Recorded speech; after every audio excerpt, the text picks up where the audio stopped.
स्वागत है आप सबका कहानियों के शहर में। तो मित्रों, मेरी आज की कहानी अगर आपको पसंद आती है तो मेरे चैनल को सब्सक्राइब करना न भूलें तथा मेरी कहानी को अपने दूसरे मित्रों के साथ शेयर जरूर करें। तो आइए सुनते हैं आज की कहानी।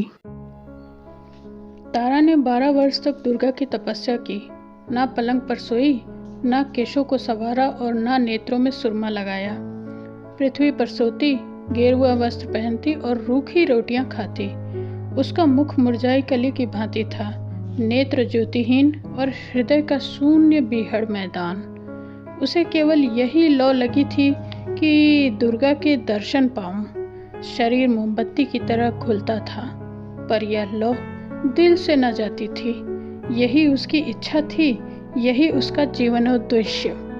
घर के लोग उसे पागल कहते। माता समझाती, बेटी तुझे क्या हो गया है? क्या तू सारा जीवन रो रो कर काटेगी? इस समय के देवता पत्थर के होते हैं। पत्थर को भी कभी किसी ने पिघलते देखा है? देख, तेरी सखियां पुष्प की भांति विकसित हो रही हैं, नदी की तरह बढ़ रही हैं। क्या तुझे मुझ पर दया नहीं आती? तारा कहती है, माता अब तो जो लगन लगी है वह लगी। या तो देवी के दर्शन पाऊंगी या यही इच्छा लिए हुए संसार से पलायन कर जाऊंगी। तुम समझ लो मैं मर गई। इस प्रकार पूरे 12 वर्ष व्यतीत हो गए और तब देवी प्रसन्न हुई। रात्रि का समय था, चारों ओर सन्नाटा छाया हुआ था। मंदिर में एक धुंधला सा घी का दीपक जल रहा था। तारा दुर्गा के पैरों पर माथा नवाए सच्ची भक्ति का परिचय दे रही थी। यकायक उस पाषाण मूर्ति देवी के तन में स्फूर्ति प्रकट हुई। तारा के रोंगटे खड़े हो गए। वह धुंधला दीपक और तेज हो गया। मंदिर में चित्ताकर्षक सुगंध फैल गई और वायु में सजीवता प्रतीत होने लगी। देवी का उज्जवल रूप पूर्ण चंद्रमा की भांति चमकने लगा। ज्योतिहीन नेत्र जगमगा उठे, होंठ खुल गए। आवाज आई, तारा मैं तुमसे प्रसन्न हूँ, मांग। क्या वर मांगती है? तारा खड़ी हो गई। उसका शरीर इस भांति कांप रहा था जैसे प्रातःकाल के समय कंपित स्वर में किसी कृषक के गाने की ध्वनि। उसे मालूम हो रहा था मानो वह वायु में उड़ी जा रही है। उसे अपने हृदय के उच्च विचारपूर्ण प्रकाश का आभास हो रहा था। उसने दोनों हाथ जोड़कर भक्ति भाव से कहा, भगवती तुमने मेरी 12 वर्ष की तपस्या पूरी की। किस मुख से तुम्हारा गुणानुवाद गाऊं? मुझे संसार की वे अलभ्य वस्तुएं प्रदान हो जो इच्छाओं की सीमा और मेरी अभिलाषाओं का अंत है। मैं ऐश्वर्य चाहती हूँ जो सूर्य को भी मात दे। देवी ने मुस्कुराकर कहा, स्वीकृत है। तारा, वह धन जो काल चक्र को भी लज्जित करे। देवी ने मुस्कुराकर कहा, स्वीकृत है। तारा, वह सौंदर्य जो अद्वितीय हो। देवी ने मुस्कुराकर कहा, यह भी स्वीकृत है। तारा ने शेष रात्रि जाग कर व्यतीत की। प्रभात काल के समय उसकी आंखें क्षण भर के लिए झपक गईं। जागी तो देखा कि मैं सिर से पांव तक हीरे से जवाहिरों से लदी हूँ। वह विशाल भवन के कलश आकाश से बातें कर रहे थे। सारा भवन संगमरमर से बना हुआ, अमूल्य पत्थरों से जड़ा हुआ। द्वार पर नौबत बज रही थी। उसके आनंददायक सुहावने शब्द आकाश में गूंज रहे थे। द्वार पर मीलों तक हरियाली छाई थी। दासियां सोने के गहनों से लदी हुई, सुनहरे कपड़े पहने हुए चारों ओर दौड़ती थीं। तारा को देखते ही वे स्वर्ण के लोटे और कटोरे लेकर दौड़ी। तारा ने देखा कि मेरा पलंग हाथी दांत का है। भूमि पर बड़े कोमल बिछौने बिछे हुए हैं। सिरहाने की ओर एक बड़ा सुंदर ऊंचा शीशा रखा हुआ है।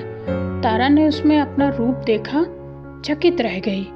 उसका सुंदर रूप चंद्रमा को भी लज्जित करता था। दीवार पर अनेक सुप्रसिद्ध चित्रकारों के मनमोहक चित्र टंगे थे, पर ये सब के सब तारा की सुंदरता के आगे तुच्छ थे। तारा को अपनी सुंदरता पर बड़ा गर्व हुआ।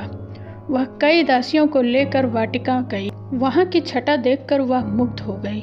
वायु में गुलाब और केसर घुले हुए थे, रंग बिरंग के पुष्प।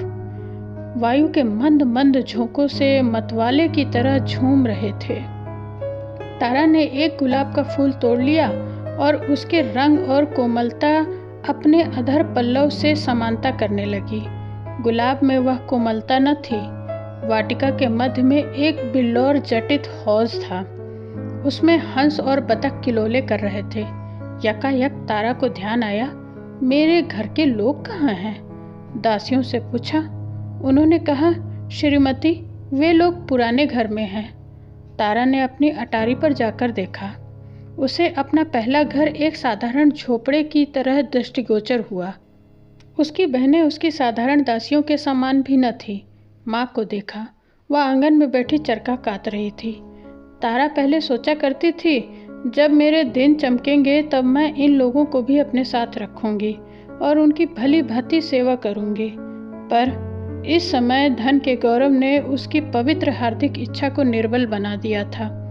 उसने घर वालों को स्नेह रहित दृष्टि से देखा और तब वह उस मनोहर गान को सुनने चली गई जिसकी प्रतिध्वनि उसके कानों में आ रही थी। एक बारगी जोर से धमाका हुआ, बिजली चमकी और बिजली की छटाओं में से एक ज्योति स्वरूप नवयुवक निकलकर तारा के सामने नम्रता से खड़ा हो गया। तारा ने पूछा, तुम कौन हो? नवयुवक ने कहा, श्रीमती, मुझे विद्युत सिंह कहते हैं। मैं श्रीमती का आज्ञाकारी सेवक हूँ। उसके विदा होते ही वायु के उष्ण झोंके चलने लगे। आकाश में एक प्रकाश दृष्टिगोचर हुआ। एक क्षण मात्र में उतर कर तारा कुंवरी के सामने ठहर गया। उसमें से एक ज्वालामुखी मनुष्य ने निकलकर तारा के पदों को चूमा। तारा ने पूछा, तुम कौन हो? उत्तर दिया, श्रीमती, मेरा नाम अग्नि सिंह है। मैं श्रीमती का आज्ञाकारी सेवक हूँ। वह अभी जाने भी न पाया था, एक बारगी सारा महल ज्योति से प्रकाशमान हो गया। जान पड़ता था सैकड़ों बिजलियां मिलकर चमक रही हैं। वायु सेवक हो गई। एक जगमगाता हुआ सिंहासन आकाश पर दीख पड़ा। वह शीघ्रता से पृथ्वी की ओर चला और तारा कुंवरी के पास आकर ठहर गया।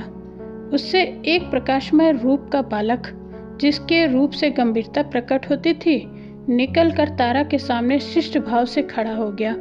तारा ने पूछा, तुम कौन हो? बालक ने उत्तर दिया, श्रीमती, मुझे मिस्टर रेडियम कहते हैं। मैं श्रीमती का आज्ञाकारी सेवक हूँ। धनी लोग तारा के भय से थर्राने लगे। उसके आश्चर्यजनक सौंदर्य ने संसार को चकित कर दिया। बड़े बड़े बहीपति उसकी चौखट पर माथा रगड़ने लगे। जिसकी ओर उसकी कृपा दृष्टि हो जाती वह अपना अहोभाग्य समझता, सदैव के लिए उसका बेदाम का गुलाम बन जाता। एक दिन तारा अपनी आनंद वाटिका में टहल रही थी। अचानक किसी के गाने का मनोहर शब्द सुनाई दिया। तारा विक्षिप्त हो गई। उसके दरबार में संसार के अच्छे अच्छे गवैये मौजूद थे, पर वह चित्ताकर्षकता जो इन सुरों में थी कभी अवगत न हुई थी। तारा ने गायक को बुला भेजा। एक क्षण के अनंतर वाटिका में एक साधु आया। सिर पर जटाएं, शरीर में भस्म रमाए। उसके साथ एक टूटा हुआ बीन था। उसी से वह प्रभावशाली स्वर निकलता जो हृदय के अनुरक्त स्वरों से कहीं प्रिय था। साधु आकर हौज के किनारे बैठ गया। उसने तारा के सामने शिष्ट भाव नहीं दिखाया, आश्चर्य से इधर उधर दृष्टि भी नहीं डाली। उस रमणीय स्थान पर वह अपना सुर अलापने लगा। तारा का चित्त विचलित हो उठा। दिल में अपार अनुराग का संचार हुआ। मदमत होकर टहलने लगी। साधु के सुमनोहर मधुर आलाप से पक्षी मग्न हो गए। पानी में लहरें उठने लगी, वृक्ष झूमने लगे। तारा ने उन चित्ताकर्षक सुरों से एक चित्र खींचते हुए देखा। धीरे धीरे चित्र प्रकट होने लगा। उसमें स्फूर्ति आ गई और तब वह खड़ी होकर नृत्य करने लगी। तारा चौंक पड़ी। उसने देखा कि यह मेरा ही चित्र है। नहीं, मैं ही हूँ। मैं ही बीन की तान पर नृत्य कर रही हूँ। उसे आश्चर्य हुआ कि मैं संसार की अलभ्य वस्तुओं की रानी हूँ अथवा एक स्वर चित्र। वह सिर धुनने लगी और मतवाली होकर साधु के पैरों में जा लगी। उसकी दृष्टि में एक आश्चर्यजनक परिवर्तन हो गया। सामने के फले फूले वृक्ष और तरंगे मारता हुआ हौज और मनोहर कुंज सब लोप हो गए।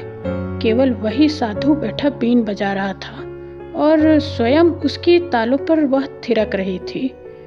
वह साधु अब प्रकाशमय तारा और अलौकिक सौंदर्य की मूर्ति बन गया था।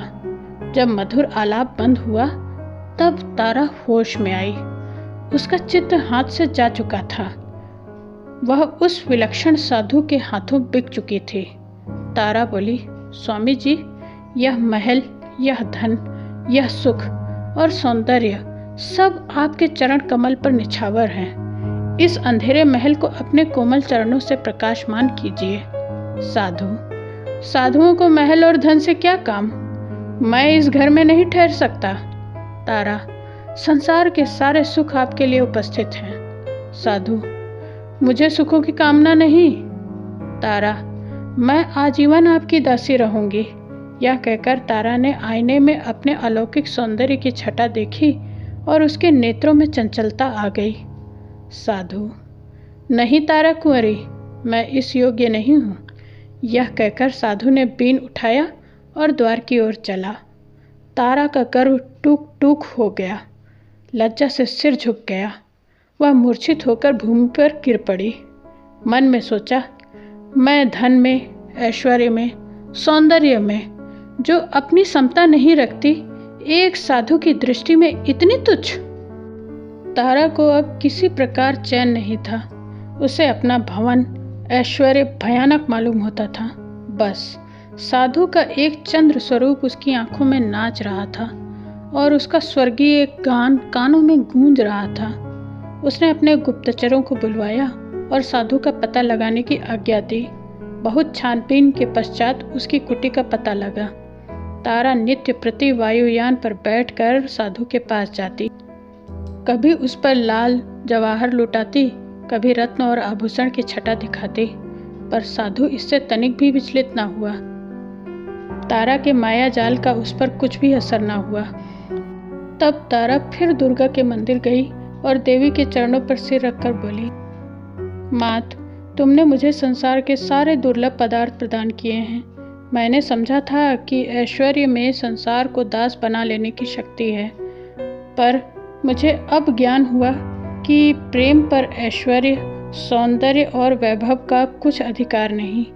अब एक बार मुझ पर फिर वही कृपा दृष्टि हो। कुछ ऐसा कीजिए कि जिस निष्ठुर के प्रेम में मैं मरी जा रही हूँ, उसे भी मुझे देखे बिना चैन न आए। उसकी आंखों से भी नींद हराम हो जाए, वह भी मेरे प्रेम मद में चूर हो जाए।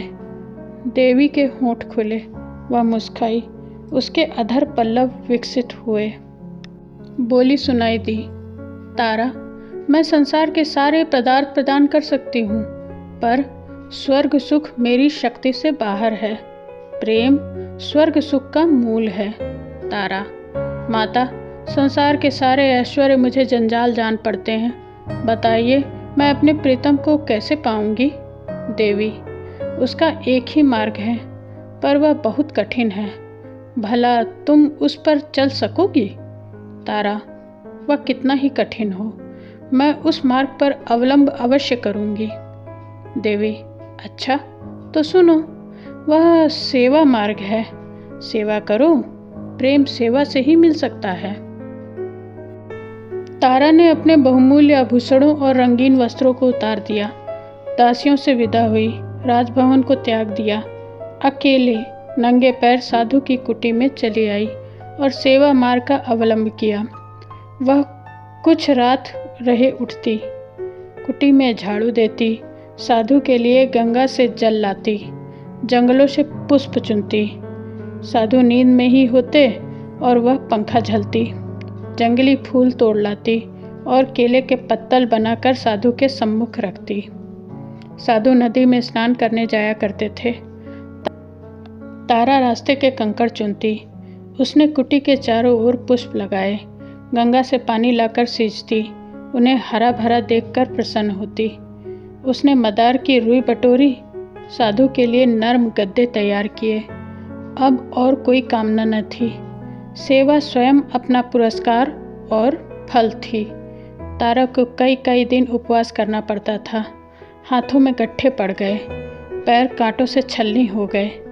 धूप से कोमल गात मुरझा गई, पर उसके हृदय में अब स्वार्थ और गर्व का शासन न था। वहाँ अब प्रेम का राज था। वहाँ अब उस सेवा की लगन थी जिससे कलुषितता की जगह आनंद का स्रोत बहता था और कांटे पुष्प बन जाते हैं।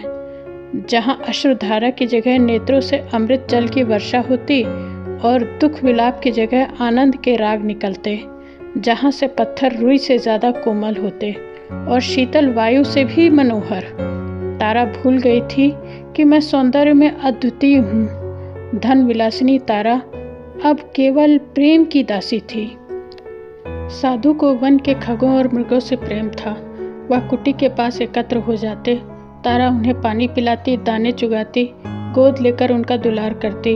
विषधर सांप और भयानक जंतु उसके प्रेम के प्रभाव से सेवक हो गए।